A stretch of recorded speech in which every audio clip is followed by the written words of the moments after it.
very much upping our game in terms of investment in sustainable travel and walking and cycling. We are a cycling city, but we could be doing so much more if we had more space and more investment opportunities in the city. So managing a reduction in traffic to deliver more space for people walking and cycling.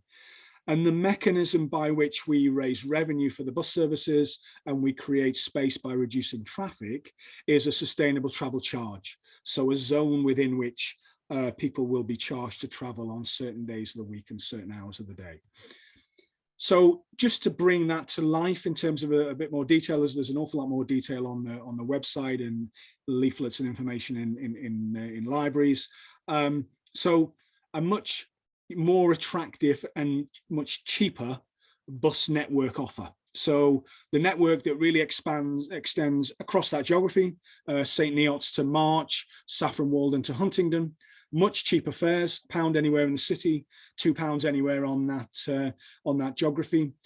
Greater frequencies, 8 buses an hour in the city, 4 to 6 on the main corridors from the market towns.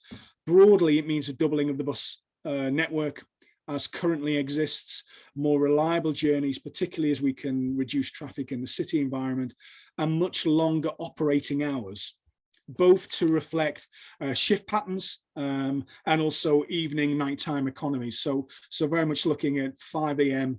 till 1 a.m. Bus network in terms of the proposals that are out there. So a significant change in terms of the bus offer that is supported by a sizable investment on a revenue basis. So week in, week out, year in, year out, to ensure that people can rely on that bus network. Within the city itself, as I said, very much refocusing the city away from private cars into very much a people-centric city, walking, cycling, public transport. We are building segregated greenway cycleways from the villages to the edge of the city. The city environment is too constrained at the moment to get segregated cycleways across the city. So this would enable us to deliver that. So you could effectively go from one village to another, going right through the city on a wholly segregated cycle solution. More cycle parking, exploring with more cycle clubs, working with providers of e-scooters, e-bikes, to get a very much different look and feel to our environment that focuses, as I say, on people rather than on the private car. And then the final element is the element around the sustainable travel zone. So this is a charging zone. Vehicles would be charged under the proposals, and again, all subject to the consultation, weekdays, so 5 days a week, pardon me, 7 a.m. till 7 p.m. Graduated charge, £5 for private vehicles, maybe larger charges for larger vehicles. And all of the money raised would then be ring-fenced and invested in the public transport, walking and cycling improvements that I've just described. Questions in the consultation around the start date. So the consultation proposes 27/28 as an introduction date for the charge, maybe introducing it further earlier in terms of particular times, maybe peak times or for larger vehicles. The charge, as I say, a little bit different depending on the size of the vehicles. So cars, £5, rising through vans to HGVs and coaches at £50 a day. And we're also consulting upon an extensive package of discounts, exemptions and reimbursements. These are very much based upon experience from elsewhere. London, Birmingham, Bath have been doing this for some period of time, but actually then reflecting some of our local circumstances. So blue badge holders, we are suggesting would get 100% discount on up to 2 vehicles. People on low income, so if you get council tax support, again, discounted costs. And then working with NHS, social care and charity providers to come up with a targeted reimbursement package to make sure that, you know, if you're traveling to A&E, you don't have to worry about the charge because you're not going to get charged. Equally, social workers that do home visits or GPs, again, similarly are not charged. The zone covers the wider urban area of Cambridge. You'll be able to travel to a park and ride site and you'll be able to park and then get on the bus or get on the bike for free. But if you go beyond that, you're likely to be charged if it's during charging days and hours. And I think, one of the issues that we need to be clear about is the current challenge. So we know that with the current local plan, traffic's going to get 20%, increase in traffic, congestion's going to get 30% worse. And if we deliver this package of measures, and you've got to deliver all the measures, not just part of it, we're estimating there will be a significant reduction in car trips within the zone, significant increase, 40% increase of bus patronage within Cambridge, 30% across that wider geography of that bus map that I showed you earlier on, and significant increases, so 60,000 or more additional journeys by bike on a daily basis. At the same time, they will generate a significant source, estimated 50 to 60 million pounds source of revenue funding that, as I said, will be ring fenced to invest in the public transport, walking and cycling improvements that I've outlined. We have been talking about this for some time. As I said, we've had a number of consultations, and at every stage, civic leaders have made clear that they want the carrot to come before the stick. So in terms of this sort of timeline, we're currently 2022 consulting until just before Christmas. The GCP and county council partners would be in a position, say, the middle of 2023 to take a decision. And if they took a decision then for a charge to come in 27, 28, they've made clear that the public transport improvements need to come first. So probably by the end of 2023, we will be in a position to start lowering fares. So £1 in the city, £2 anywhere on the wider geography. It's the easiest thing to deliver. And then a ramping up of that public transport offer as we train, recruit drivers, as we get more electric vehicles into the geography, enhanced depot capacity, enhanced ticketing availability, and charging infrastructure for new electric vehicles. So as part of any decision, a very clear programme of how public transport would be improved in advance in the run-up to the charge date coming in 27, 28. This is my final slide, and this is very much just a plea to give us your views. Thank you for coming this evening. All the information is available online, or as I said, in libraries. Please fill out the survey. And John, I'll take the slides down now, and then we maybe go into question and answers.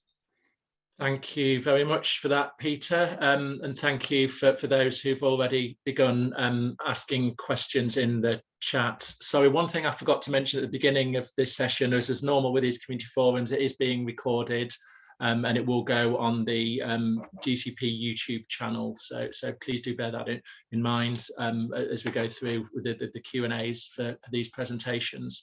And just a reminder, I'm sure people are relatively familiar with Zoom now, but if you want the raise hand thing, it's just at the bottom of your screen there, if you want to verbally ask a question. But until somebody does, I'm just going to go to the Q&A document. I'm just going to go to one that Alistair has kindly already answered as well, but I think it's an important one just to sort of read out who haven't sort of seen it. And I see some people have got their hands raised now, so I'll just come to those in a second. And Stephen's question was about the low income element of it in terms of sort of a concern about it being fixed to council tax bans. So Alistair has answered that one just in terms of well, just acknowledging that that's exactly the kind of feedback that we're wanting and we're encouraging from a consultation. But that's, in terms of how we sort of shape that, and in terms of, need to think about how those on low income who don't pay council tax, if indeed that is the mechanism that GCP start taking forward, is counted in. So hopefully, Stephen, that Alistair has answered that question and given you some reassurance on that. But as Alistair has said, if you haven't completed the survey already, then these are the sorts of concerns that we very much want to hear, or GCP want to hear rather, as part of the feedback. So thank you for that.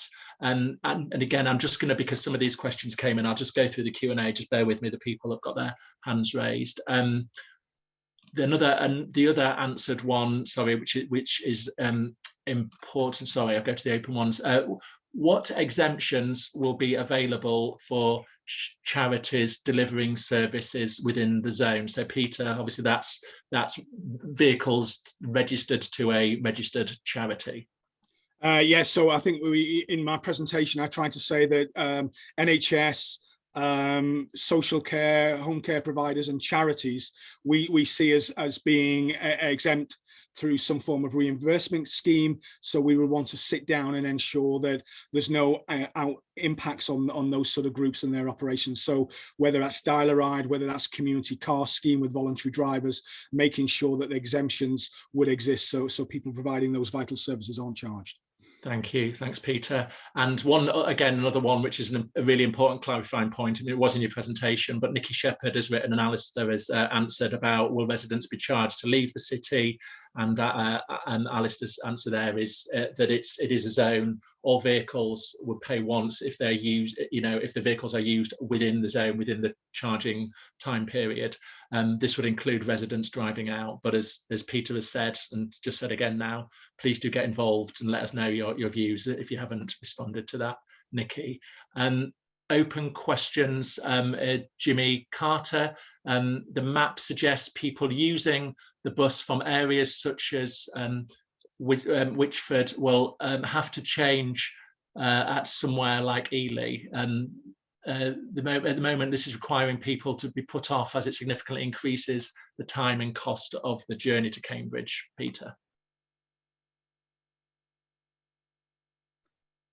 Could you just say that again? I just temporarily dropped out. Yes, of course. So the question from Jimmy is, the map suggests people using the bus from areas such as Whichford will have to change at somewhere like Ely.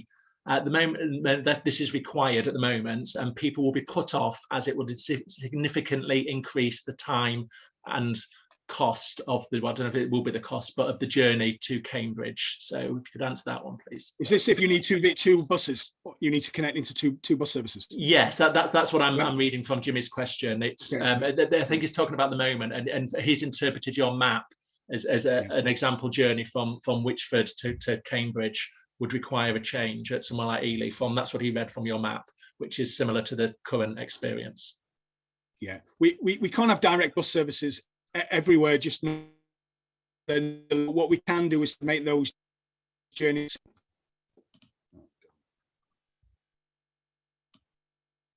Still with me? It's cut out for me. I don't know if it has for other people. Yeah, Peter's cut out for me. Yeah, I think we've lost Peter for a second, so he may just be having to rejoin the Zoom. We'll just give him a moment. And I'm just sort of looking. My Zoom's a bit unstable as well. I'm having trouble reading, but we'll bear with it. So you've answered the one about the city, going to the city. Alistair, just in case Peter doesn't come back, I might just bring you in to sort of answer some of these questions. And sorry, I know people have got their hands up, but we're almost at the end of the ones that came in during the presentation. What about congestion charge exemptions for community car drivers who provide a sort of taxi service? I think that might be Peter coming back in, George, if he needs letting in. If you can. So we are. We've had meetings just this week, I think, actually, or the end of last week, with representatives from that sector. So there's active dialogue going on effectively with the people who operate in such schemes. So that, again, it's an area we need to explore those groups, try and understand what the options are. So we are, we recognise the concern and we're talking to them. I suppose is the answer. Thank you, Alistair. And yes, just to be clear to everyone else, these are people who provide sort of in rural and other places, a sort of a voluntary service to get people into hospitals and other places. So as Alistair says, discussions are going on about that. So as part of this consultation, Peter has joined us back now. So I'll just go to the last question that came in during the presentation. Then I'll jump to the people who've got their hands up and then come back to the chat. So Peter, the next question is from Nikki Shepherd. How will you ensure that there is a good bus route, i.e. under 30 minutes, for people to get to all the secondary schools and sixth form colleges within the city, as well as radial routes across the city and ways to access the biomedical campus and science parks? So we've been working very closely with education colleagues at the county council, with other partner organisations, and we've put a massive information out about the potential bus journeys. And as part of the consultation, we very much want people's views. We recognise that, the biomedical campus is a big trip attractor, but also some of our large secondary schools and colleges, and making sure that they have an excellent bus service that is cheap, regular, and reliable is going to be incredibly important. So there's an awful lot of information out there, and again, we would welcome any comments to say, well, actually, we think you need to tweak it, or we need a bit more resource there. But we have tried to cover all of these particular issues in terms of both our initial discussions and in terms of the proposals that are out there. Thank you. And sorry, one very final question in the chat before I come to the people who've patiently had hands up, because I was a bit trigger happy and moved it into the answered section, which is from David. The question, Peter, is, will you use ANPR?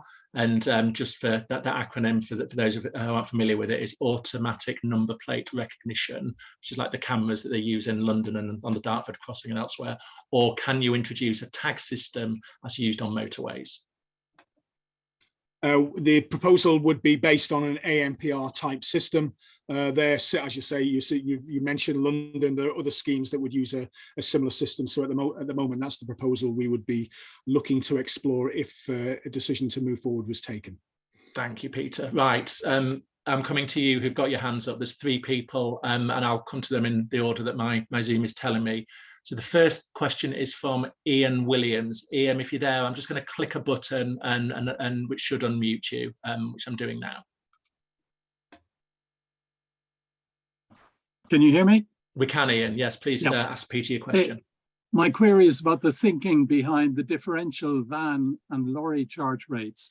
The background to this is I was involved in London on the development of the London congestion charge, and they didn't have charge differentials. The idea that they had was that most van and lorry trips have little or no option to change mode, unlike car trips.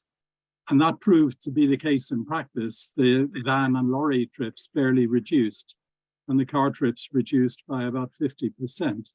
I'm not a lorry or van owner, I'm a Cambridge cyclist, but I don't see it's going to help people if the average plumber, painter, or anyone like that has an extra £5 to charge for their movements in Cambridge on a daily basis.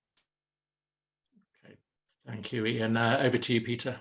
So thanks, Ian. I used to manage the congestion charge scheme in London, and certainly in recent years, the thinking moved on, and it moved on to try and provide alternatives for LGV and HGV vehicles. One of them being emission electric type vehicles. And so we've put out a proposal in terms of consultation. We've suggested for larger vehicles, maybe there should be a reduction based on emissions, and whether that's something that can be taken forward. And then also with other parts of our work, we're working with local businesses and local partners on things like freight consolidation centres. So actually, can we reduce the number of vehicles coming into the city, freight vehicles coming into the city anyway, by giving them alternative ways of collecting and putting together their deliveries and then coming in with one vehicle. So very much a live debate in terms of those discussions, and we welcome people's comments in the consultation. Thank you, Peter. Thanks, Ian. Next question from Tim Brunton. Tim, I'm just going to unmute you now. Hello. Hi, we can hear you, Tim. Please ask your question. So I'm very much in favor of the idea of a congestion charge, but I don't see how it's equitable that you're charged to travel within the zone and indeed to travel out of the zone. I mean, clearly the target is to get people to park their car at the park and ride and not bring it into the center of the city. But there's lots of people who, and I mean, why, I don't think people traveling to work from Cherry Hinton to Addenbrooke are really adding to the congestion. I mean, their vehicle is already inside that zone, and I think it should be taken into account. One of the only other alternatives is simply not charging for movement. In other words, only charge to come into the zone at the periphery, would be to have a much smaller core zone, basically defined by the ring road, and then you have an even steeper charge perhaps to drive right into the core, but a lesser charge to travel into and within just the outer ring. Okay, no, thank you, Tim, for that question. And it sounds like you're probably sort of comparing it to the sort of situation in London. So hopefully Peter can sort of answer that question. And if that's going to sort of bolster the views that you've got on the scheme, then hopefully. But over to you, Peter. Yeah, thanks, Tim. So a couple of points that you raised in terms of the size of the zone, whether you go for the inner ring road or a larger zone. Actually, we consulted on that at a previous stage, and people's view was generally they would prefer a wider zone with a lower charge rather than a higher charge in the inner zone. And actually, some of the technical work when you look at an inner zone means that some of the main radial routes, and I'm thinking a Coldham's Lane or a Newmarket Road with an inner ring road, get significantly, significant numbers of greater numbers of vehicles as a result of people trying to avoid that inner zone. So there's some real consequences of having an inner ring road zone. In terms of why charge within a zone rather than just people coming from the outside, and there is a comparison with London. So 3% of the traffic in the London zone comes from residents. In Cambridge, 53% of traffic on the Cambridge network comes from postcodes within Cambridge. And so if you're trying to generally reduce traffic levels, and if you're trying to reallocate that road space, then actually exempting in some form half the traffic makes the whole thing really quite challenging to deliver, as well as a sort of wider equity issue in terms of people who are coming in to support our the Cambridge economy. So we've got to get the balance right. But again, it's out for consultation, and we very much look forward to people's views. Great, thank you. Thanks, Peter, and thanks, Tim, for your question. Next question with a hand up is David, and then I'll come to the questions that are in the chat. So that's David Stout, and David, I'm just unmuting you now if you want to ask Peter your question.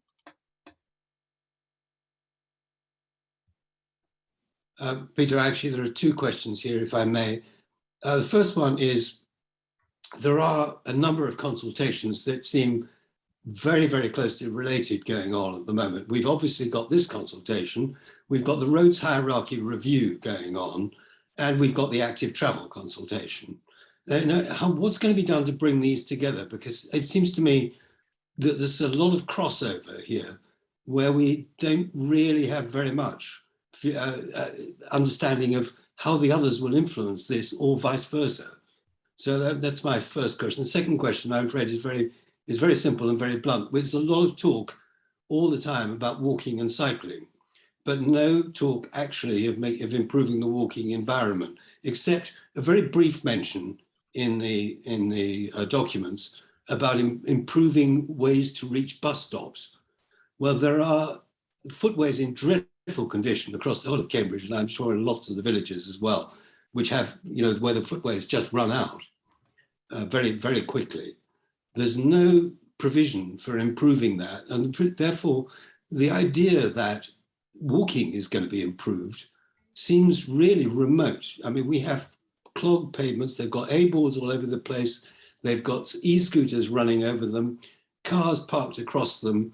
It's a nightmare. And unless something is done to address that, I'm afraid the degree to which walking will improve or will increase is probably rather small. But over to you, if I may. Thank you. Thank you, David. So in terms of your second point first, actually one of the challenges areas face is, as you know, maintenance funding, and it's revenue funding year in, year out. Building things and constructing things and putting them in is great, but they need to be maintained to the appropriate standard. And that has to be part of the considerations going forward. So it is mentioned a few times in the documentation, but how we develop, we implement, and then we maintain both our cycleways and our walkways, and actually the wider public realm, I think, becomes very important in making this all hang together. I understand your comments around the different consultations. I think it's because there's a general desire to make changes for the better in this area. The determining consultation will be making connections, because that will determine what the traffic levels are going forward. Is traffic at current rates with the planned 20% increase, or do we have an opportunity to reduce that? And once you answer that question, then you can come back to the active travel work, and you can certainly come back to the network hierarchy review, because looking at the network hierarchy, it's very different if you have 30, 40, 50% less traffic. So the outcome of the making connections consultation will then guide the other work that's already ongoing in this area. Hopefully thank you, Peter, and thanks for your question, David. We are getting a lot of questions on this topic, which is good. But we do have those other three presentations, so I'm going to sort of allow up to maximum of sort of 7 o'clock to get through making connections before coming on to the other presentations. Some people that are posing questions in the chat, you'll see if you click onto the answer that Alistair is answering them. So we're probably not going to have time to verbalize them. Although there is one that I sort of want to pick out, which is one that came in the other way frequently, which is about buses, about bus fares. Is it would a fixed fare bus fare allow for transfer between buses? And the answer is the proposal for the fixed fare is to include transfer before buses. That's quite a key one that I just wanted to sort of just to share with the rest of the forum participants. So I'm going to jump now to the open questions, Peter and Alistair. If you can keep chipping away at the questions that you can answer in the chat, just so that we're able, in the time allocated, to answer as many as possible. And I'll try and go through them in order. So one from Salim, and the question, Peter, is what about congestion charge exemptions? Oh, hang on, sorry, we've had this under community car drivers. Yeah, so we've done that one. Apologies. With that'll move to the answered question, and to the open questions. Just going down these. All right. What is the number and demographic breakdown of the previous consultation presented? So I'm not sure we're going to be in a position, Isabel, to answer. I mean, I can ask Peter do that tonight, but it might be one, Isabel, that we just need to follow up with here, because they're asking what do women and older people say, and then what is the and this is one that is quite a key one, Peter, that I'll put to you. So the second question from this anonymous person is, what is the admin cost for exemptions? Who will confirm the medical needs? How will people, not cars, be included and then removed from exemptions? How will we know that someone has been to A&E to refund them? And what about the admin costs? So there's two questions in here. Obviously, one there about the demographics, which I'll let you try and answer, but if not, we'll take that one away. And then it's all this stuff about the administration of exemptions, Peter, including the costs. Yeah, so I'm not even going to try on the demographics. It's all on the website, and I'm sure we can pull an answer together. In terms of reimbursements and exemptions, so this is a system that's widely used elsewhere. And indeed, actually, there are already reimbursements and exemptions that take place, for example, at Addenbrooke's Hospital. So if you are going to an appointment, you may get reduced parking costs.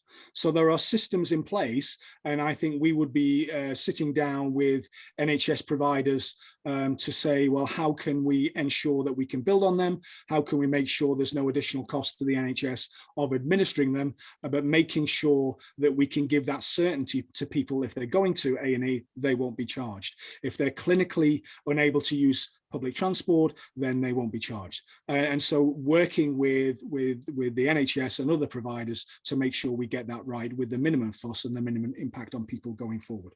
But again, the exemptions and reimbursements are part of the consultation, and we welcome views on them. Great, thank you, Peter. Next one from John London.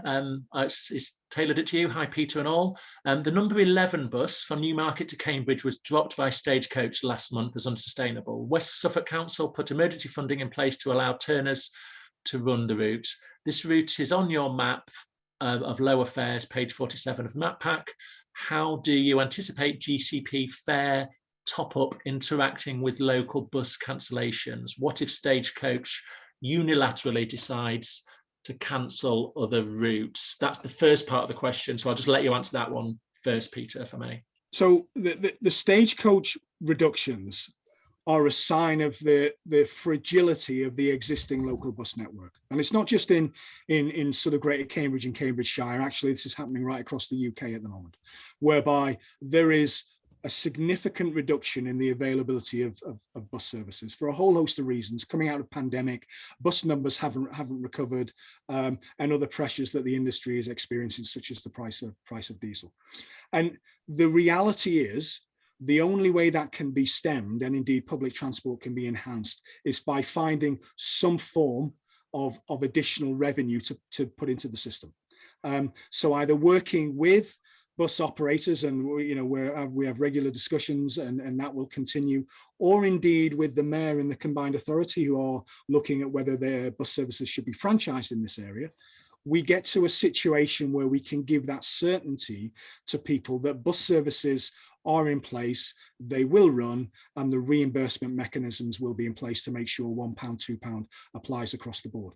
That's one of the reasons why there will be an implementation plan as part of any final decision, to give that confidence and reassurance to people.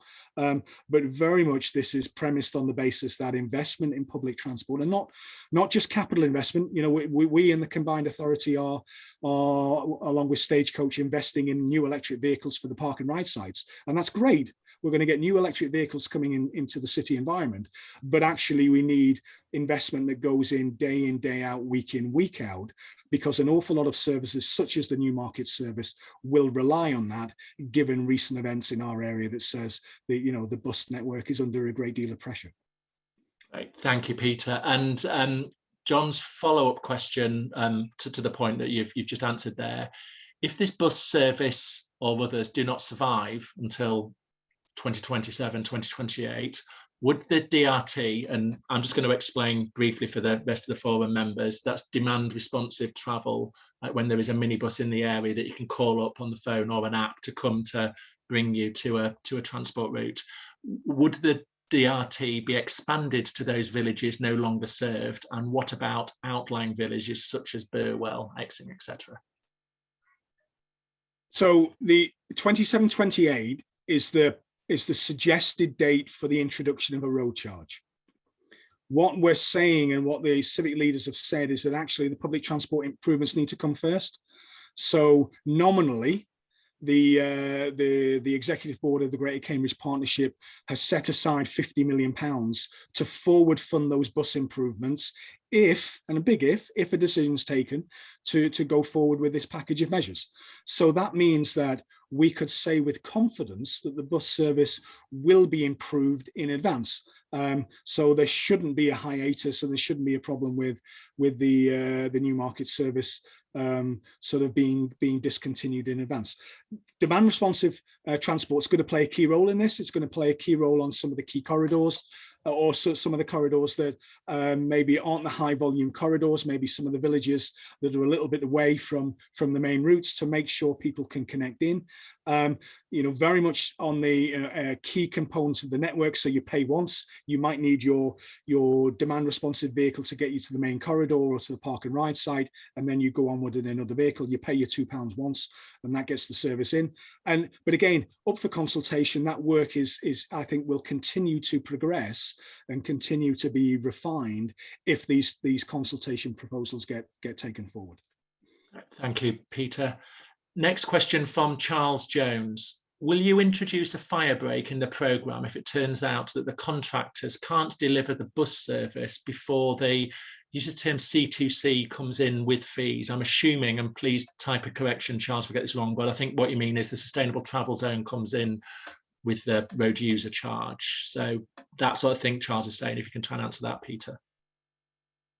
Sorry, John, say that one again. So will you introduce a fire break in the programme if it turns out that the contractors can't deliver the bus service before the zone and the charge? I think is what's trying to say. So the decision, this will be taken as part of one decision. So the decision to introduce a charge and introduce the new bus services will be taken as one decision. Whether this is done through a partnership mechanism, whether it's done through a contracted mechanism, or indeed whether it's done through a franchise bus mechanism, we will have confidence that those bus services will be delivered. We will be outlining as part of any final decision the timeline for that. There are certain things we can't do in advance of reducing traffic in Cambridge City. So we can't put more buses on the peak hour congested network because it gets stuck in the same traffic as everything else. But we can reduce fares, we can extend operating hours, we can get more services in our rural areas, and through contracted mechanisms or franchise mechanisms, they will be delivered. And operators will be freely available to take advantage of that. And if they don't, there will be contractual or franchise consequences. That needs to be part of the package of measures to give people reassurance that public transport can be improved in advance of any charge.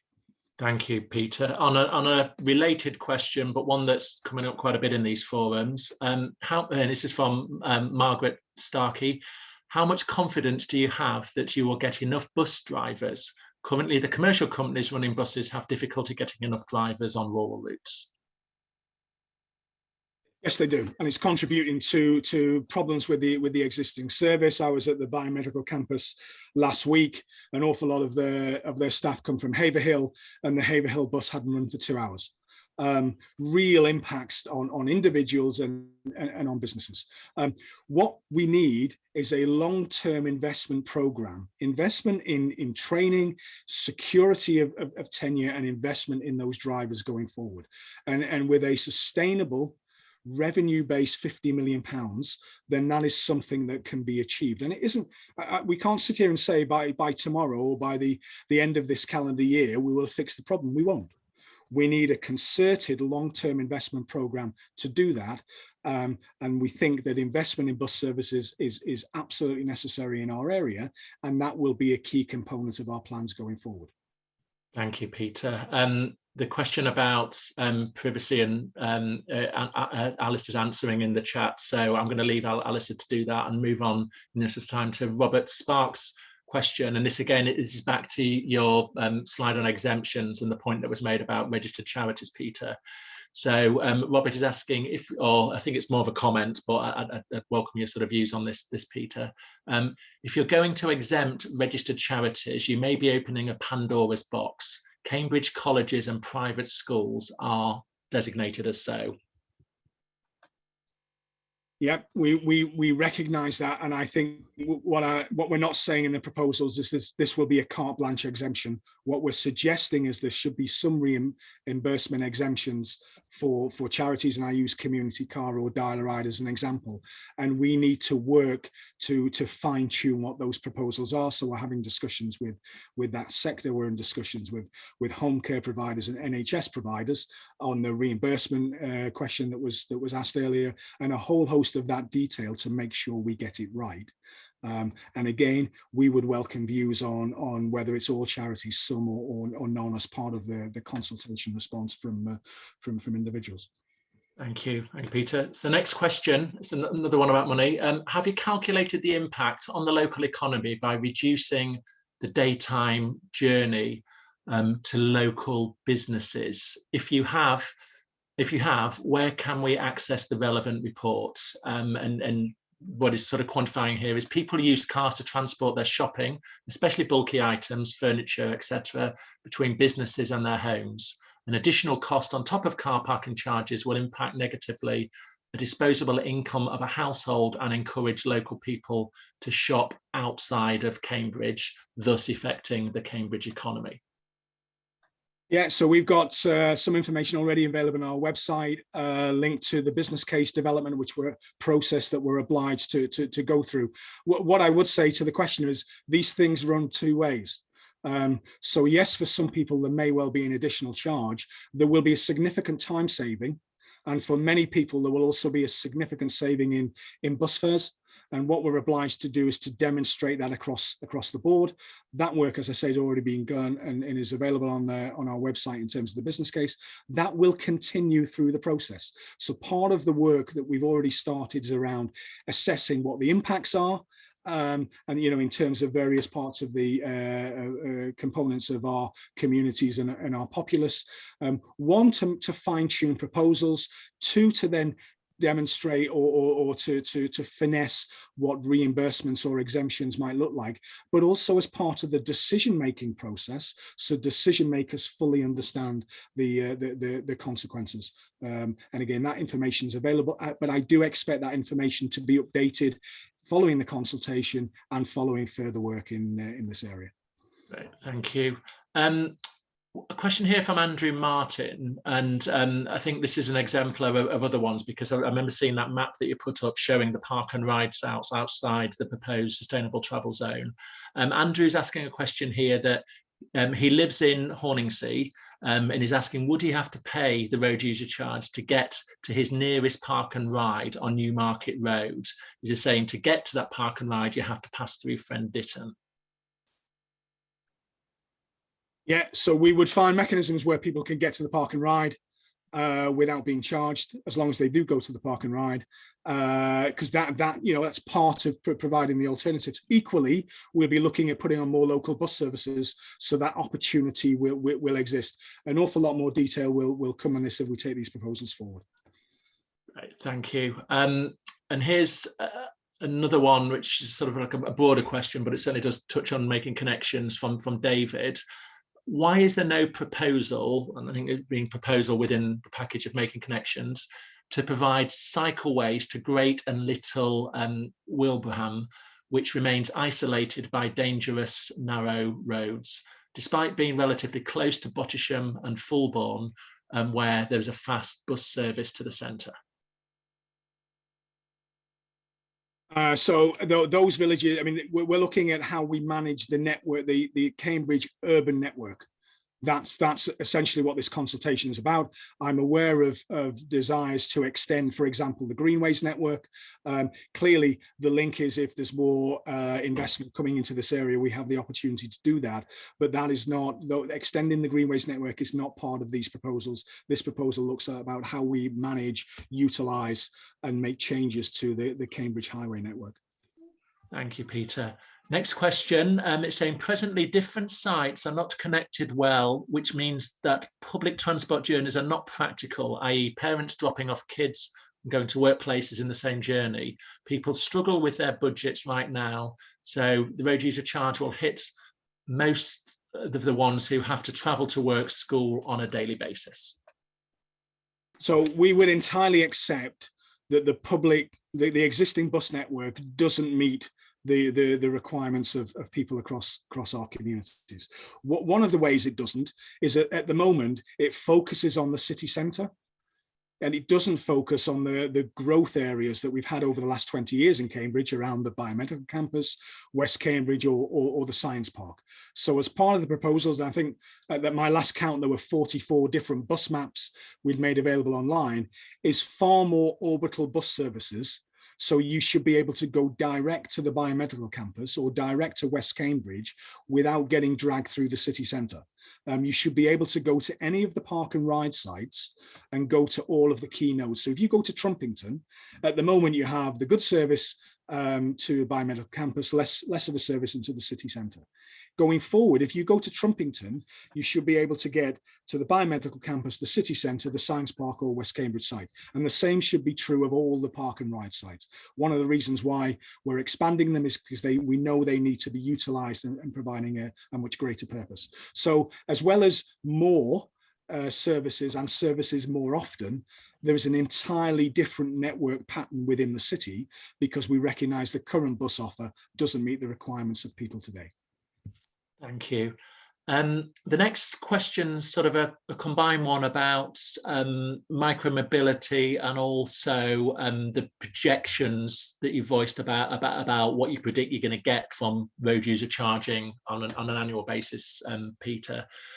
So he's saying if this works, it's an anonymous post, he's predicting that him or her, I'm not telling which, there will be a massive decrease in income. Many, especially young people, will switch to e-scooters or bikes or e-bikes for personalised transport, so that you will lose basically the income So you lose you'll lose the income and bus fares. Lose income from the road user charge and bus fares. Where is the analysis to inform whether the bus service, and then where is the analysis to inform whether the bus service is sustainable? Yeah, so I mean, again, work in the business case. In terms of my presentation, I briefly covered 60,000 more cycling trips, and we mean by that e-bikes and other micro-mobility options on a daily basis, as well as a significant increase in bus patronage. And that's all predicated on a 50% reduction in traffic, which means that 50% of the traffic will still be around. 50% of the people driving in and across the network will continue to drive in and across the network. And if they're in charging hours, they will be charged to do so. So that money will be ring fenced. We're obliged to publish annually where that money goes. It will be ring fenced to be spent on the public transport improvements, the walking and cycling. So we have a degree of, significant degree of confidence around the numbers, but we'll continue to work and refine them, both in terms of income from charging, but also income through the fare box, because there will be significant increases in people using bus services, whether or not micromobility is taken forward by younger people. Thank you, Peter. Next question, on your presentation, you were proposing that the road user charging will be Monday to Friday, 7 till 7. Jill Humphrey is asking, is this likely to lead to the scheme? Is this scheme likely to lead to everybody travelling to Cambridge at weekends to collect their shopping DIY materials, sacks of compost, big Sainsbury's shops, leading to more congestion at weekends? That's not what the evidence is telling us at the moment. I mean, we are trying to come forward with a balanced package, which means that people have the opportunity to pay to drive 7 till 7, 5 days a week, and outside those hours, be it the weekends or be it the evenings, people have the opportunity to use their cars. I mean, supermarkets are open 18, 24 hours a day at the moment. Saturdays and Sundays, certainly this time of year, are also quite busy in any case, but we're trying to find the balance between people who must use their cars for certain types of journeys. And again, that's exactly why we've got a consultation. We want to hear people's views on that. Thank you. And there's another anonymous one which touches on the point in your presentation, I think, on carrot and stick. So this attendee is saying that £5 per work day is £100 a month, is £1,200 a year. How do you expect Cambridge citizens to pay this in this current time of austerity, high inflation, etc., recession? So obviously, in terms of our proposals, we're saying 27 or 28 for the introduction of a charge, which is 6 years away from current. And on the other side, of course, we're looking to significantly reduce the cost of bus travel. If you're traveling into the city, you could be paying £7, £8, £9 a day. So significantly reducing that, making sure that we can go even further with those return fares, family tickets, of course, from park and ride sites we need to reduce, and making sure that we move towards a capped based limit. So effectively you would pay £4 a day for as many journeys on the local bus network. That, and that delivers significant savings to an awful lot of people. I mean, it's interesting that the poorest people in our community, 30% of those households don't own a car. And of those that do, then the cost of the car takes up already a significant amount of their income. So providing cheaper public transport alternatives provides a benefit to many people, and introducing a charge some 6 years away then makes sure that we can manage that process, particularly if we can deliver public transport improvements up front. Thank you very much. Anne McConville is asking, what will be done to separate e-scooters and bikes from pedestrians and to improve lighting and pavement parking? Pavement parking. Yeah, and that comes back to, what do we use the current highway space for? The majority of space on our highways is given over to private cars and private vans and private HGVs. That's the reality, not just in Cambridge, but across the UK. And what we're saying is, if we can significantly reduce the number of cars, we can reallocate that road space so we can create, for example, a wholly segregated cycle network across the city, which means that we don't have cyclists and pedestrians coming into contact. We can cater for the existing demand for cycling and an increased demand with more people thinking, actually, this is a more livable city. Pedestrians getting far more priorities at junctions rather than waiting for that, that red light that seems to take an age to have. So we would have significantly more opportunities in terms of the use of that road space if we're not managing our current levels of traffic. And that's one of the benefits of the proposals. Thank you very much. And then there's one here about what about those who cannot ride a bike but do not have a blue badge? Because obviously presentation said those with a blue badge can nominate two vehicles. We need to be able to go shopping, visit family, go to the allotment, etc. So are we seeking to exclude the poor from driving? I think the main point of the first question is about sort of those who are, who don't qualify for a blue badge, but and don't have other means. I can read the question again, Peter, but are you able to answer? No, that's fine. No, and it's an important point. So if you don't tick that particular box, what do you do?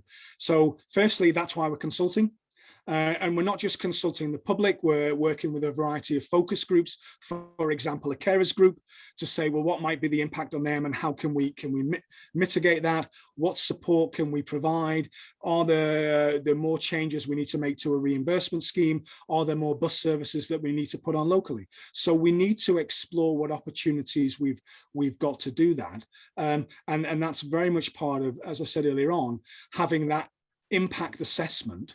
So as well as consultation, as well as technical work that says this level of people will drive less, this level of people will patronage on buses will go up more, then we have an assessment on what the impacts are for various components of our communities, and decision makers take that decision in the round so they fully understand and they're fully cognizant of that. So that work will continue. It'll continue through the consultation period and will be accurately reported to decision makers as part of any final decision. Thank you. I'm only going to take a few more questions on making connections because it's almost 7 o'clock, and I'm reading through them, and some of them have sort of been touched on. But there's an important point one here. Will there be a few free days rides per month for residents? That would allow especially senior citizens to go to places like Milton Recycling Centre or properties like Anglesey Abbey during weekdays. So just if they have an account or whatever, Peter, what's the answer to that? And I think this is one of the details. As if we move to the next level, we then need to, and some of the questions tonight have been about, well, how do you do this and what do we do? Is it ANPR? How do you reimburse bus companies and the like? If we move to the next level, one of the things we would want to do is to explore how we would manage this on an account basis. And we manage it on accounts because it's cheaper and easier for everybody. One of the opportunities for an account basis is to say, we might offer 2 free days a month. So that everyone who uses the account, who registers, gets that 2 free days a month that gives some flexibility in terms of them coming in. And I think that's one of the things that we would be very keen to explore at the next stage of development of this process, because it might be that just that little bit of flexibility is something that everybody thinks is appropriate to take forward. So that's something that we're thinking about. But again, if that was an idea of 1 or 2 free days a month might make sense, we'd very much welcome people's feedback and comments as part of the consultation. Thank you. David Stoughton, you did ask a question right at the beginning and your hand is still up. I'll just unmute you. Is that a legacy hand or do you have a follow-up question?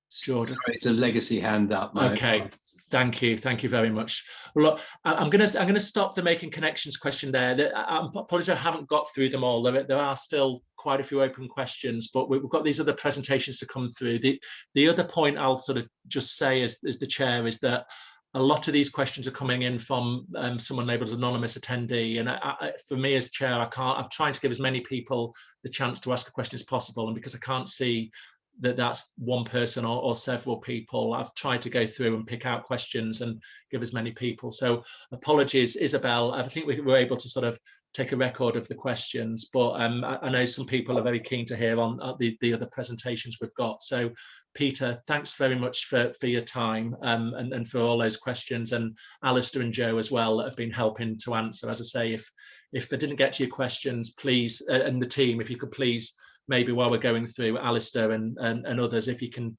still persevere and try and answer some of the questions that are open in the Q&A on making connections, try and get through as many of those as possible whilst in the background, whilst we go on to the other presentations. So Joe Baker, I'm going to ask you to share your screen, please, and give your brief project update on Cambridge Eastern Access. I'll mute myself. Over to you. Thanks, and it will be a brief presentation. So just a couple of slides to update you as to where we are on Cambridge Eastern Access. The headline, which some people may or may not be aware, on the 28th of September, the GCP Executive Board met and agreed to move forward to the next stage of the Cambridge Eastern Access project. So the specific decisions that were taken were, first of all, to approve an outline business case for the online improvements to Newmarket Road, which we call phase A of the scheme.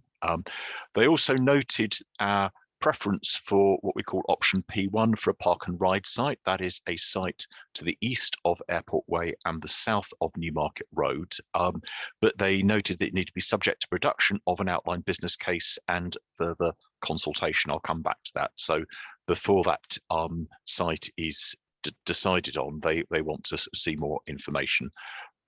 They also noted scheme designs both for Newmarket Road phase A and the park and ride, and again those will be developed further and subject to further planned consultation. And just to summarize, sorry, as I'm not on full screen, the next stage of the project will be a public consultation on the first stage, which will take place hopefully starting in January next year, and specifically to get views on the outline design for walking, cycling and public transport improvements on the Newmarket Road, and also to talk about the options for relocation of the current Newmarket Road park and ride site to a preferred option for a relocated site. So those will be the main focus on that consultation. There are other issues which we're considering within the project. One which is very important is the work the City Council is doing on East Barn regeneration, and we're making sure that our proposals tie in with that, and that assuming both schemes head forward to construction, that's managed in a coordinated way to minimise disruption. We continue to work with the Marley developers, again, to ensure that the work we do is integrated with what they're doing to improve walking and cycling. And finally, we continue to work with Marshalls on their aspirations for the Cambridge Airport site, which is scheduled to be developed, assuming that Marshalls relocate to Cranfield as they are currently planning. So those are issues which we are ongoing with. So very happy to take any specific questions on Cambridge Eastern Access. And as I say, you'll get much more information at a consultation in January of next year.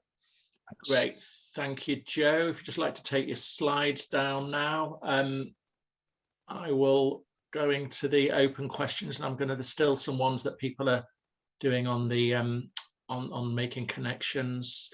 So does anybody? Charles Jones has got his hand up. Charles, I'm just unmuting you now.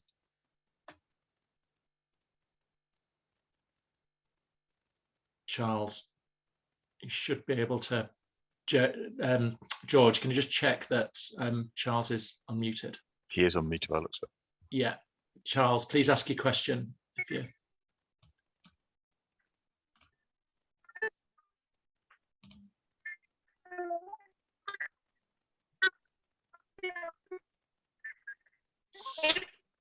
Sorry, we can't hear you. Do you want to maybe go a bit closer to your computer or your phone? Charles, it's not coming through. Would you mind just posting your question in the chat, please, if that's okay, Charles? For some reason, your audio is not, you are unmuted, but your audio isn't coming through to us, I'm afraid. If you put it in, Joe, just have a look, keep a lookout at the bottom of the Q&A for Charles, and just answer it in the chats if you wouldn't mind. Thank you very much. And then just checking. There is one more in the chat. There is, yeah. So as the question, yeah. So as we've said previously, one of the reasons for moving is, well, it's the need to have rights over the land. So the existing park and ride site on Newmarket Road was leased for 30 years, and that agreement expires fairly soon, or its marshals have an option to retake the site back after 30 years.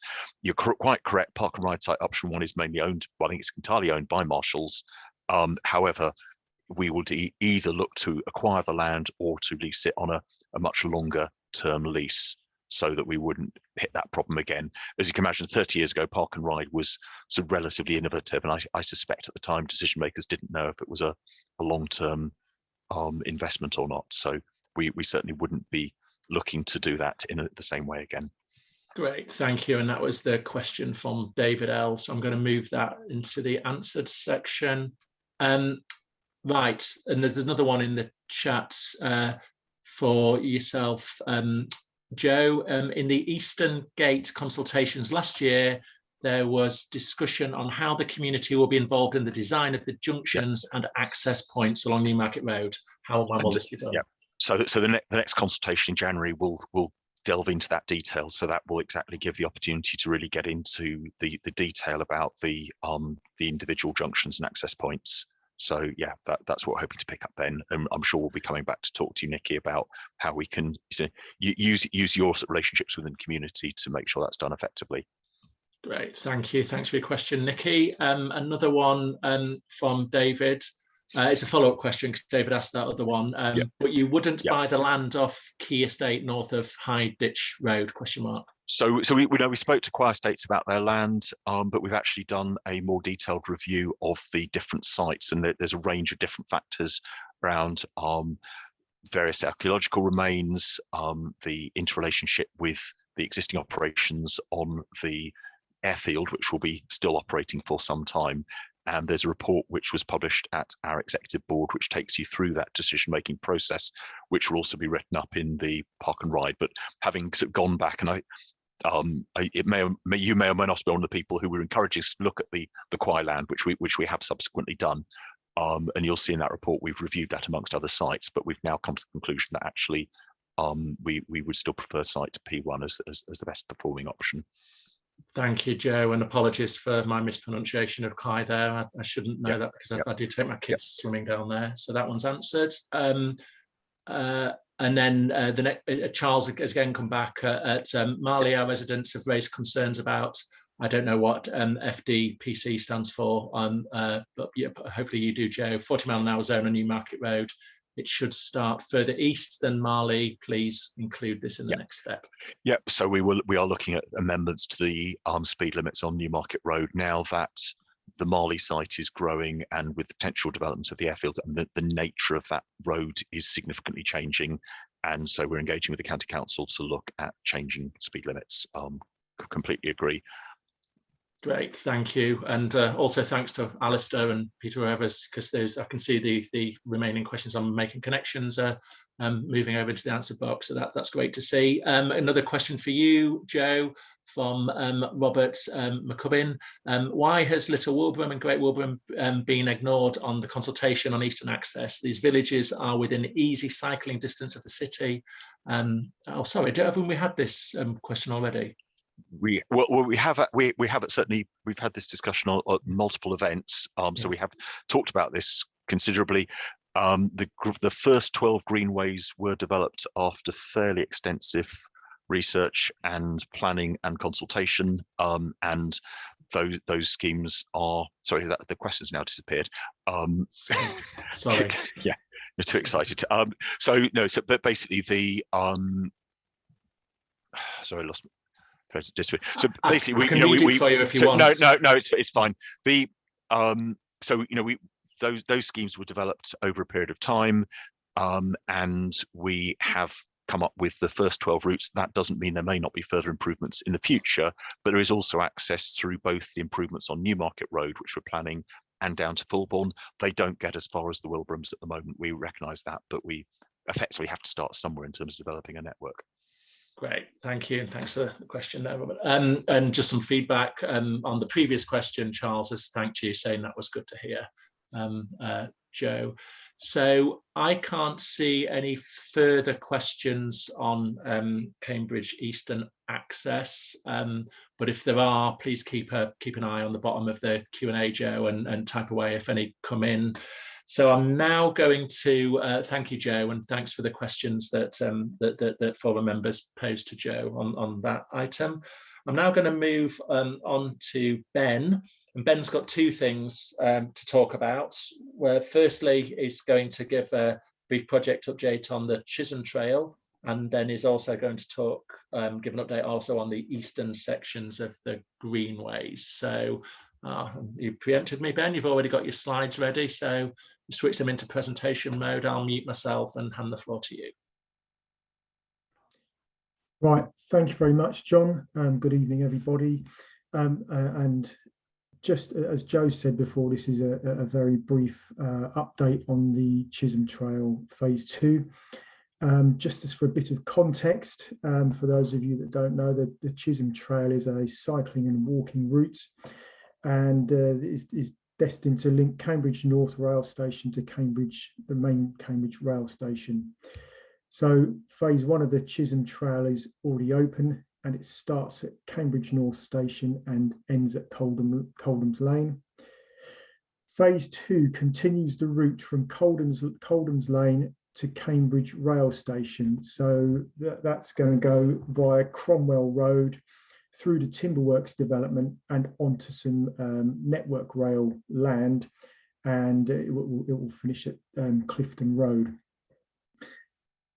So and design phase is underway for Phase 2 of the Chisholm Trail. Public engagement has been undertaken for Coldham's Lane and Cromwell Road sections, and we are currently still dealing with the feedback from that, and potentially amending any or tweaking designs to take on board any feedback. And as I mentioned earlier, we are working, the trail is destined to go through Network Rail land, and so we're working with Network Rail. On Monday, I had a site meeting with Network Rail and Greater Anglia to look at the actual route itself, and to advance the design of the Chisholm Trail on Network Rail land, and just to sort of with a bit more, just to add a bit more detail, the Network Rail land, it goes from Cavendish Road, which is adjacent to the Timberworks development, and it will goes to Clifton Road, which is near the rail station. So, and there will be sections where you can go, you can obviously get on and off the proposed route. But I would urge anybody for more detailed information to look at the GCP website. So that is the end of my very brief presentation on the Chisholm Trail, or Chisholm Trail Phase 2. Has anybody got any questions? I'm not seeing any hands up, but I'll just go into the chat. Right, yes, you do have one. My screen's gone a bit blurry. I think, apologies if I get your name wrong. Tony, I think, is asking the questions. Why have you spent millions on the Chisholm Trail when a train service runs from Cambridge North to Cambridge Central 5 times every hour? Well, I think it's so that it runs from Cambridge North to Cambridge stations, but I think there's no opportunity for cycling, walking to be able to use the route, maybe not going from station to station. So and yeah, so that's really the main reason, and to promote active travel as well. Right, yeah, of course, because that's yeah, it's cycling. So thank you for that, Ben. And Nikki Shepherd has asked, oh, Tim's got his hand up, but I'll just come to Nikki's question and I'll unmute you in a second, Tim. What is the lighting plan for the Network Rail section? the sections across Coldham Common are really dark. Okay, so we are currently working with our design team to undertake sort of street lighting designs, and Network Rail. The site has already been lit, but to enable us to get permission from Network Rail to use their land, we will have to undertake certain a lux survey, what's known as a lux survey, which is a lighting survey. Okay, thank you, Ben. Tim, if you're ready, I'm just unmuting you now if you want to ask the question to Ben, please. Hello, thanks. It's just, hi. It's just if consideration is being given, I'm sure it has been, but there's a great need to use the existing links over the railway track.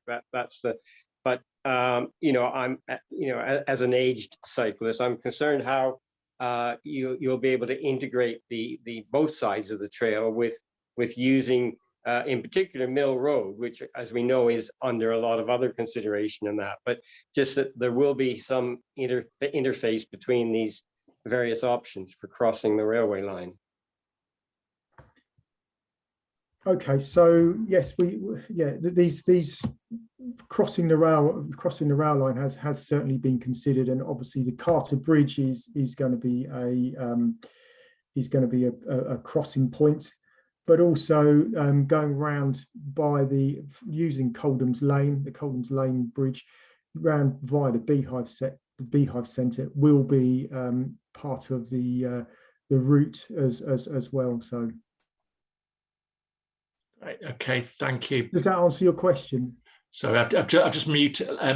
George, can you just unmute Tim? I've mute, yeah. Yes, well, it is really it's looking ahead to Mill Road, you know, which is really so instrumental. I mean, so many of us are trying to get Mill Road, you know, a better cycle route and things like that. And so one wants to be sure that it then interfaces with this excellent Chisholm Trail, which has been under development for what, 10 years now. So okay, well, if there are any plans with Mill Road, then certainly it will be looked at holistically with the Chisholm Trail and the greenways. Great. So are you happy with that, Tim? Yep, thanks. Okay, I'm just muting you off now. Right, another question in the chat. Anonymous person's posted this, Ben. Chisholm Trail Phase 1 is much appreciated by lots of users every day. I'm looking forward to Phase 2. Will there be any upgrade to cycling around the Beehive Centre as well, as those are quite poor currently?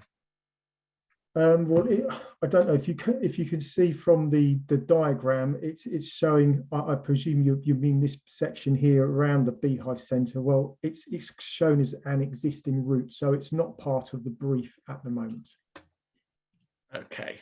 So I think the answer there is if it's not part of the brief, but then, you know, obviously welcome that feedback from the person that posted that question. So thank you, Ben. Here we go. Another one. Will there be I think you've sort of answered this one because in the last question, I'll just double check. Will there be an improved crossing on Mill Road for Chisholm Trail 2? I think you answered that, or did you not, Ben? Well, as I said before, if there are any proposals for Mill Road, then they will be looked at holistically with the Chisholm Trail and also with the greenways. So everything will be looked. If it forms an active travel scheme, it will be looked at holistically. So. Right. Okay. So somebody's posted. Tony, you've posted a question in about why am I just talking about the Chisholm Trail and not diverting questions about the congestion chart.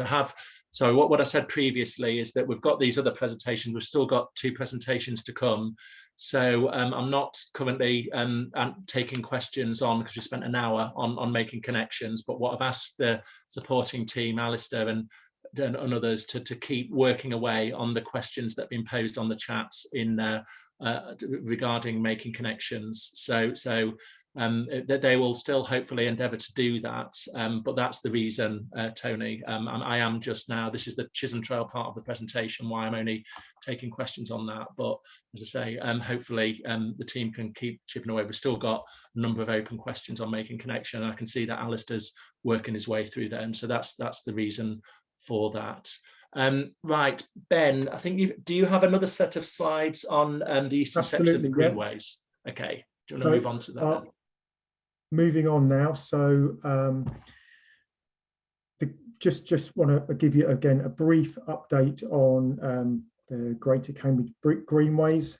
So again, a bit of context to begin with. The Greater Cambridge Greenways are a network of 12 active travel routes into Cambridge from surrounding villages.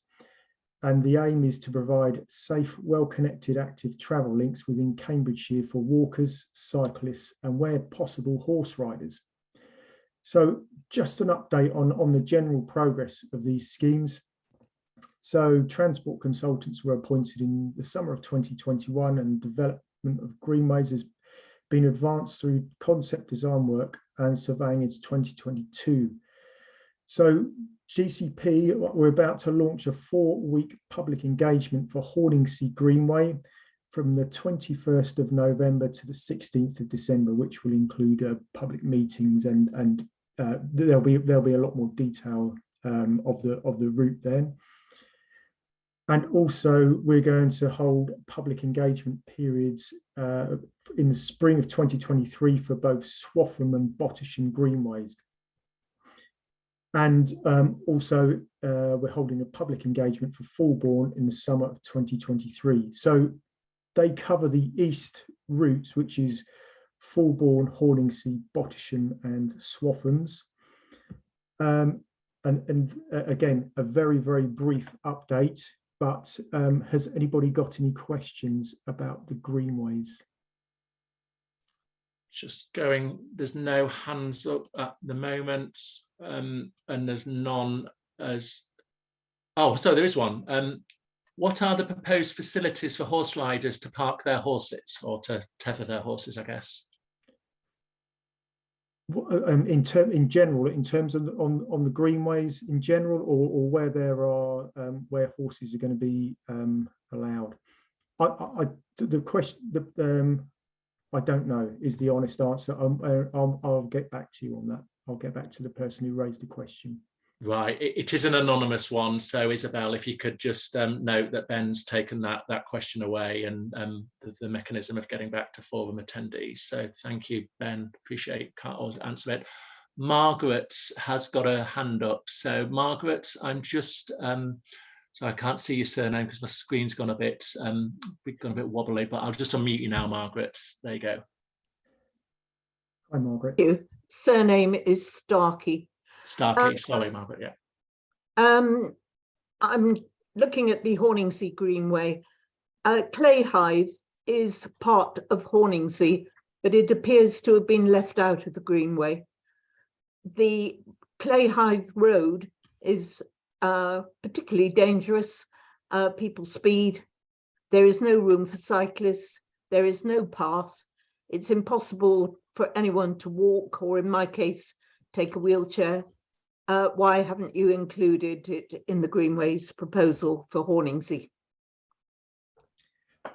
Okay, well, so the Horningsea, obviously the Greenway for Horningsea, it was a route that was devised, and so I can't really answer about Clayhive in particular at this moment in time. But again, I'm happy to take it away and take the question away and get back to you with an answer. I've asked the question every time we've had a meeting, a consultation, and it also has an impact on the fact that it doesn't join up with Waterbeach, the assumption being that people in Horningsea never go to Waterbeach by cycle.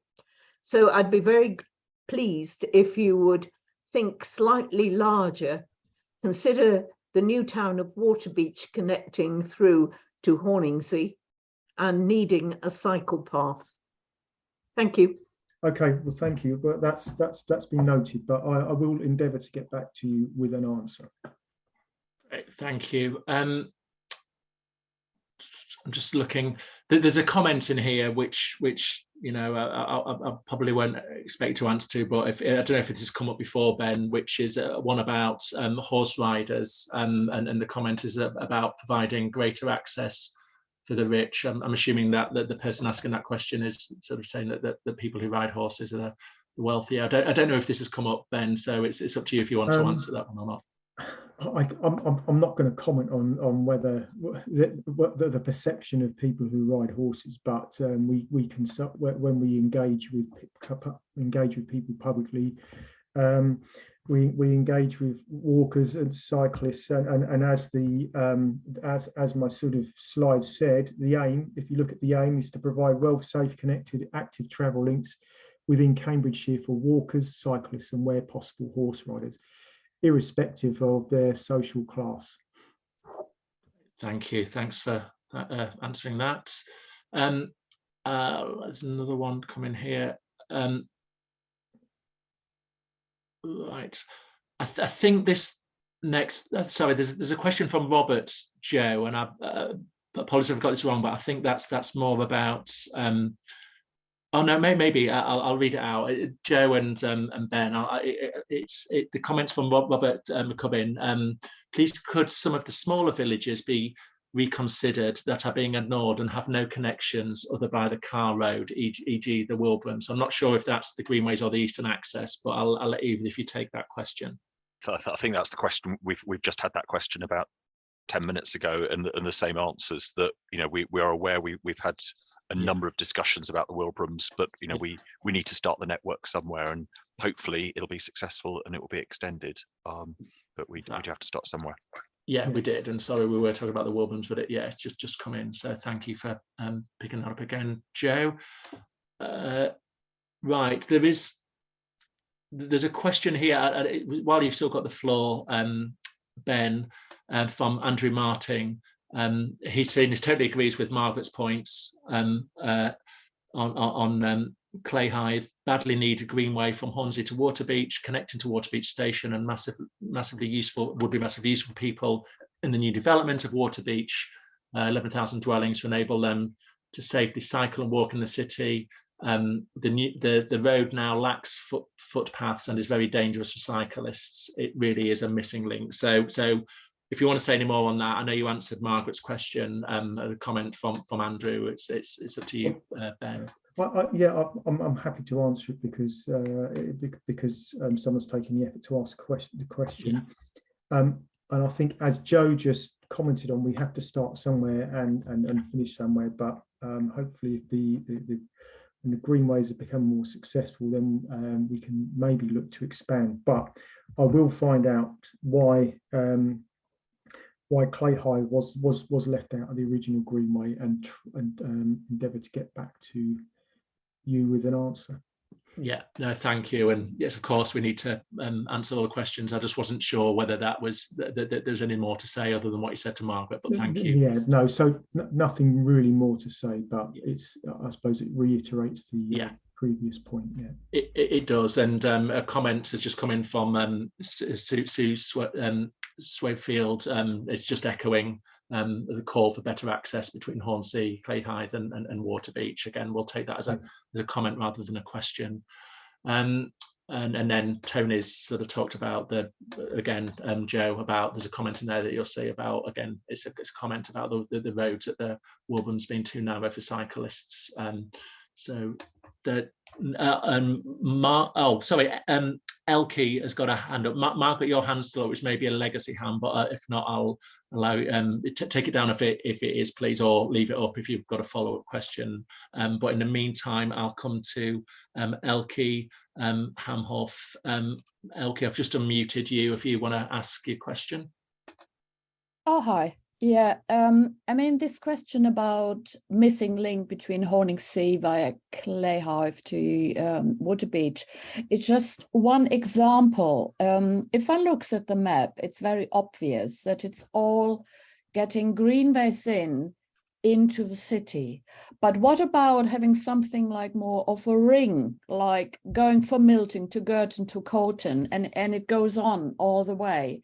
We're missing kind of a bit of an maybe in a ring in the cities. We might have some good solutions that every cyclist is aware of, but in a little bit more of an outer section, we are really missing links that provide connections between those greenways, because of course we don't want all to go into the cities to go safely back out again to get from, you know, Greenway A to Greenway B or C.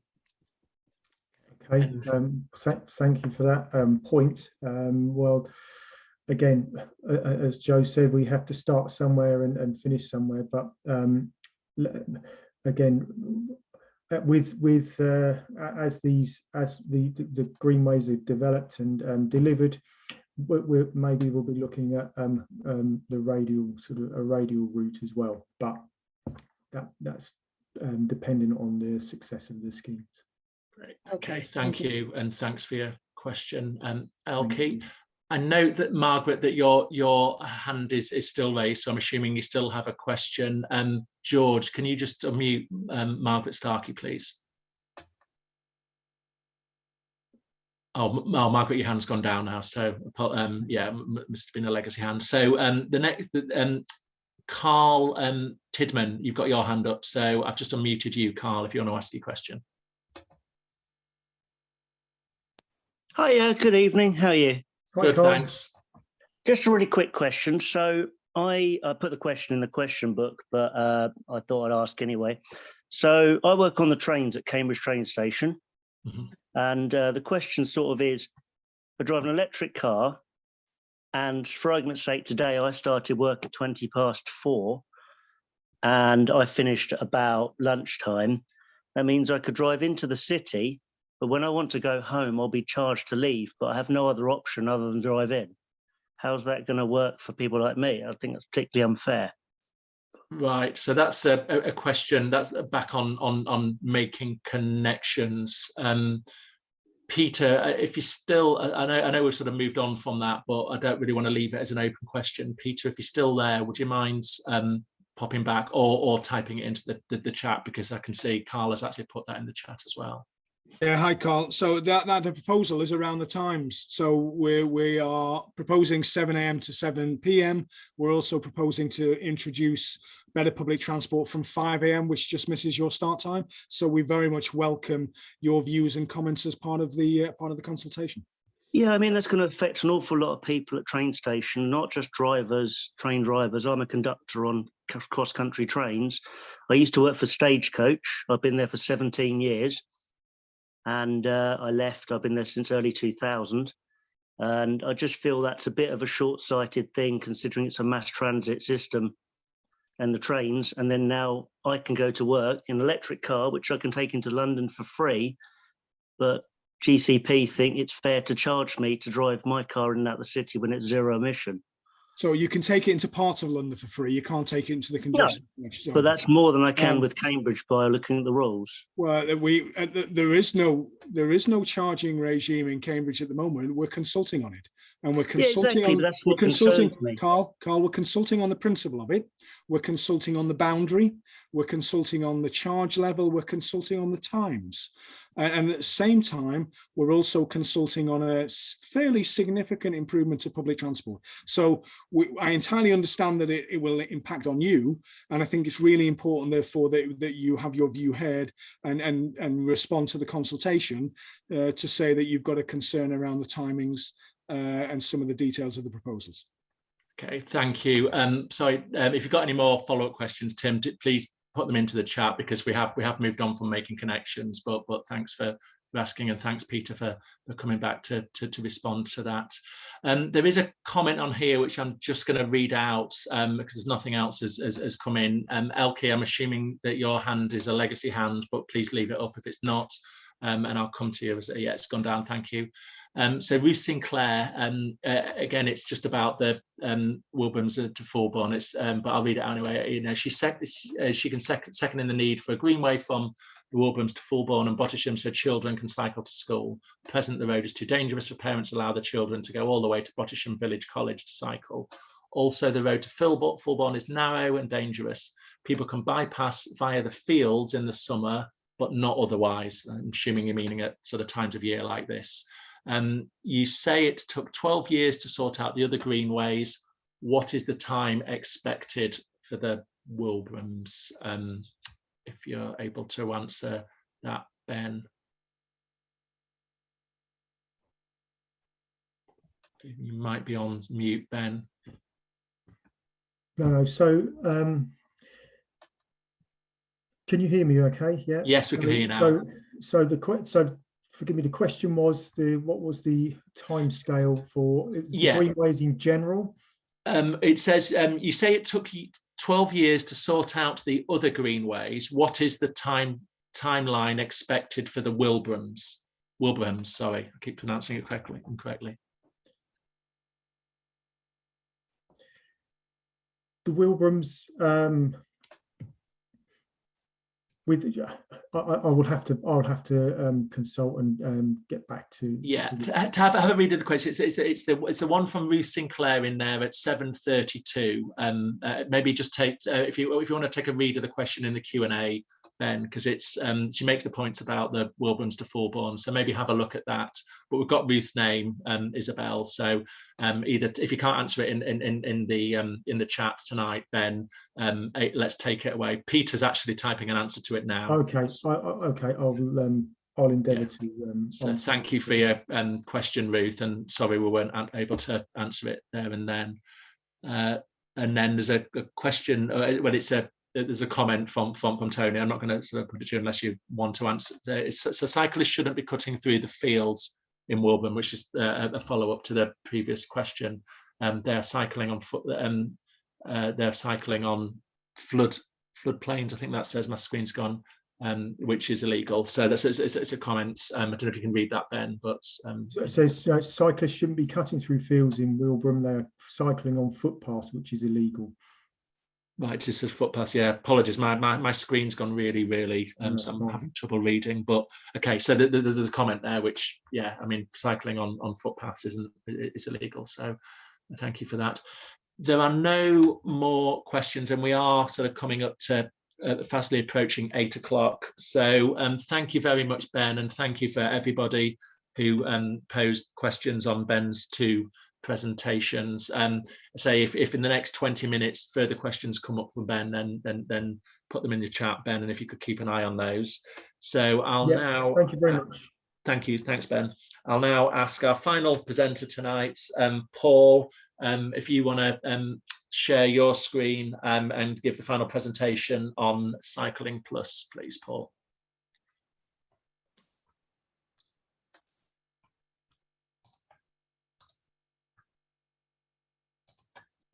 Hi everyone, good evening. Can you see that? Is that fine? You're not sharing your screen from me. We can see you, but not your screen share.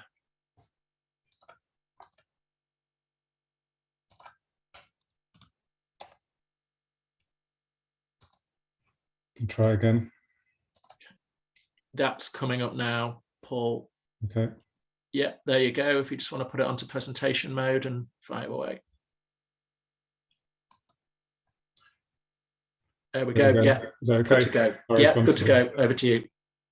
So hi everyone, my name is Paul van der Balk, project manager for GCP, and I've just started work on this Cycling Plus project, which is looking to develop better cycling infrastructure, walking infrastructure on the cycling link between the Addenbrooks roundabout and the Coldham's Lane roundabout.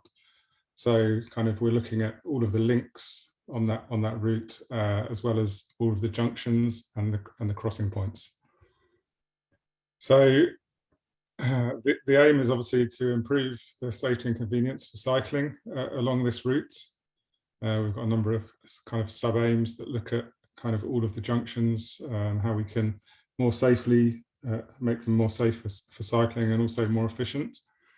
We're also looking to provide enhanced environment for walking which comes kind of hand in hand as kind of another active travel mode, particularly looking at all of the crossing points along the route and also all of the junctions. And I think one of the key things when we're talking about walking is kind of at the junctions is how kind of that interacts with the provision that we're providing also for cyclists. This corridor has already got quite a nice landscape, so there's plenty of trees along the corridor, so we'll obviously be looking to keep that landscape and also where possible enhance kind of the biodiversity kind of along the corridor here. And kind of the final aim is obviously, while this remains as part of the ring road and within all of the proposals for the road hierarchy network review, for example, it remains as one of the key routes around Cambridge. We are still looking at creating a modal shift away from kind of private car use and looking at trying to reduce congestion along the route by providing kind of enhanced facilities for other modes of usage. So in terms of the programme, so as I mentioned, we're kind of at an early stage here. We're just getting some of the concept designs from the consultants at the moment, which I'm having a first look at and kind of going back with suggestions. We need to commission some traffic surveys and run some traffic modelling, which will take place over the winter.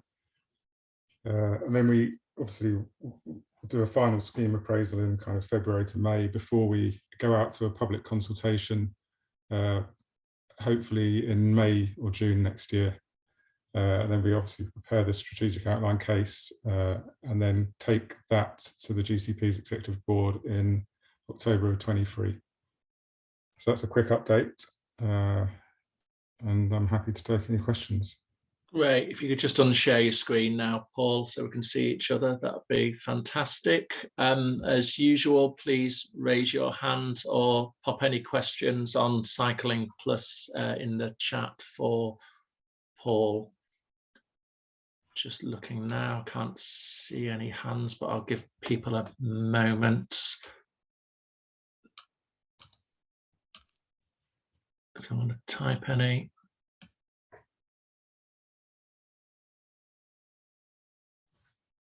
Okay, nothing is coming in. Okay.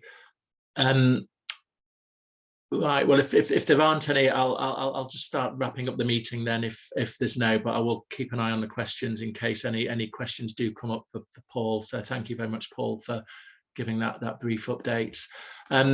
Thanks everybody for your participation tonight. I think it's you know, we've had a lot of questions, particularly as expected on making connections, and I can see that the team are still working their way through those questions. We've got somebody sort of taking notes and taking all the questions here tonight. So thanks very much for your time and for participating. Thanks to the four speakers and presenters that we've had tonight, and those sort of working in the background to help answer these questions, and also George for helping with the tech, which is often isn't easy, but has gone fairly well this evening. So these, as I said, the recording of this forum will be posted in due course on GCP's YouTube channel, as they always are.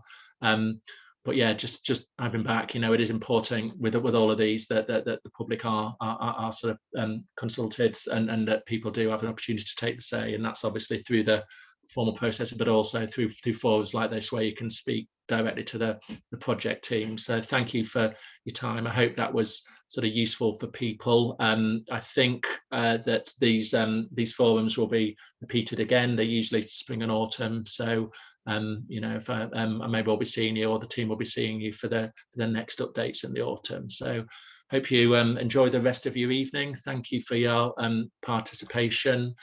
Still not seeing any hands up or any questions coming in for Paul.